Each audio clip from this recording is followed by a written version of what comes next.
I mean, just on some G shit, like, nigga ain't lose to nobody. Right.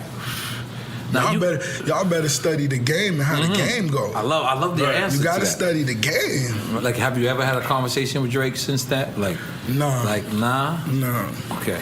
If you assuming a nigga respect whoever your big homies is, you wrong.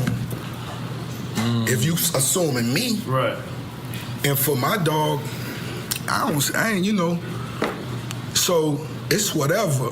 Right. If it's gonna be whatever. If it's gotta go there. Yeah, if it's gotta go there, man. Renzel gonna jump off the porch on your ass.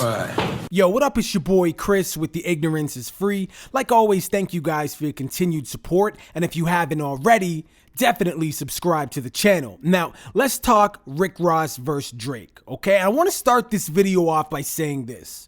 When Drake came into the game, I mean officially, he was co-signed by Wayne, okay? And Wayne, at the time, was fucking with Ross. Now, Drake did features with every fucking body, okay? And it was a good look for Drake. And it was a good, let's be honest, it was a good look for the people that were doing the songs with him. So it was like a 50-50. Drake was the new hottest nigga. So like, you know, the more established artists in the game, like the artists that were in the game longer, they got, you know, the look from Drake being the new hottest nigga and they got to work with him. And then Drake got the look from the more established artists like, yo, they're co-signing me. You understand what I'm saying? So I think at some point, Drake was just kind of feeling like, yo, I don't really need you guys. Not in like a disrespectful way, but where it was kind of looked at as like a 50-50. Okay, yo, Drake's getting the co-sign from the older artists, and then, you know, the older artists, they get the look from the new hottest art, so 50-50. I think Drake was kind of looking at it like, yo, I'm selling all these records on my own. My singles on my own do very, very well. I don't need the look from you guys. I don't need the co-sign. You know, so the reason why I'm starting that off is, you know, this interview that you just heard, the little clip there with Rick Ross. So he was doing an interview with Drink Champs, Noriega, his podcast. And he was quoted as saying, and I feel like really by Meek Mill being my little brother and Drake being my little homie, I really feel like those two little homies were in high school and basically they were like fighting over the new pair of J's. And, you know, like basically like they were fighting over who's going to wear the new pair of J's to school first. Now, I think it's interesting that Rick Ross would actually say, yo, Drake is the little homie. Because to me, that's fucked up. Because if we look at it from a monetary point of view, according to Celebrity Net Worth, Rick Ross is worth $35 million. Drake is worth $85 million. That's $50 fucking million more. Can you explain to me in what universe that makes Drake the lil homie? Some may say, okay, Rick Ross has been in the game longer, so yo, he's got more knowledge. He could pass that information on to Drake and Drake could benefit from that. And that would make sense. But I mean, at this stage in the game in 2016, because this interview, but this podcast with Ross was done just yesterday. So Drake's been in the game for a minute. So what other information could Ross possibly hand down to Drake where he could see that as valuable, where Drake can still look at Ross like the big homie, like he's gaining something from that relationship? So I thought that was kind of fucked up. The other thing that was interesting to me, and I guess it kind of makes sense, is where Ross was like, yo, look, if it's got to go there, it's going to go there. I'm going to jump off the porch. I'm going to get involved. Again, more bullshit.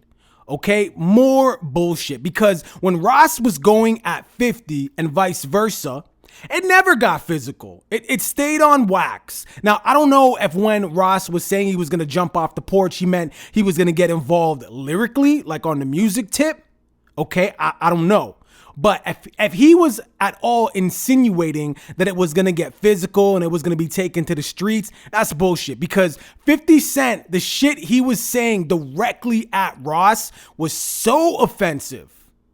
So he got at Rick Ross's baby mom. He released the fucking porn of Rick Ross's baby. How much more disrespectful can you get? It never got physical. So we can throw that shit right out the window. Now, as far as musically, Rick Ross getting involved musically, that's not going to be a good look for Meek. Okay, because this whole Meek and Drake situation, Drake never reached out to another artist. Okay, he never clicked up with another artist and said, hey, help me diss Meek Mill. So Meek Mill got bodied in 2015. The beef apparently is being started all over again. And with Rick Ross jumping in, because Drake never said anything to Rick Ross. So now with Rick Ross jumping in, it looks like Meek needs help. He can't do it on his own. So now what, 2 against 1? And even with Rick Ross jumping in, come on, dog. I like Rick Ross. I think he makes great music. But Rick Ross ain't gonna fuck with Drake. It's just not gonna happen. I'm not saying Ross is not as good as a rapper as Drake. I'm not saying that at all. You know, like when it comes to songs, I think they both make equally good music. But we're talking about relevance. We're talking about, influence. We're talking about who's more popular now. And the reason why that plays a factor is because when 50 Cent was going at Rick Ross, the reason why Rick Ross actually survived that battle was because at the time, Rick Ross was making better music than 50 Cent. The public was fucking with Ross more than 50 Cent musically. So it didn't matter how many facts 50 Cent came with at Ross. Like 50 Cent proved that Rick Ross was a fucking CO. Okay? Rick Ross, the man who talks about selling drugs and moving weight across the Atlantic and all this drug kingpin shit. He was a CO, and 50 Cent proved that. And the general public still didn't give a fuck. Why? Because at the time, Rick Ross made better music. So he survived that. So now when you fast forward to 2016, Ross jumping into this battle and trying to defend Meek Mill, he's not gonna last. He ain't gonna do no damage against Drake. Regardless of what Ross puts out there, regardless of what truths Rick Ross exposes from Drake, because it's gonna be who's more popular, and Drake is much more popular than Rick Ross right now. So him jumping in on this, it's not gonna end well. It's gonna look bad for him, and to me, in my own opinion, it already makes Meek Mill look weak. You know, I don't know if Meek Mill reached out to Ross and said, hey, jump in for me, help me out, I'm fucking dying out here. I don't know if that happened, but the simple fact that Ross is like, yo, I may have to get up off the porch and get in, that's not a good look, dog. That's not a good look. If Drake had a whole bunch of niggas with him, dissing Meek Mill on tracks and shit like that, okay, you jump in, you hold your boy down. But that's not the case. So that's not a fucking good look. So I don't know, man. That's my opinion. Like I always say, your opinion definitely counts more than mine. So I certainly want to hear what you guys think about this whole Rick Ross versus Drake situation. Do you think Drake is gonna respond? Because he hasn't responded yet. And if he does respond, do you think he's gonna take it to wax?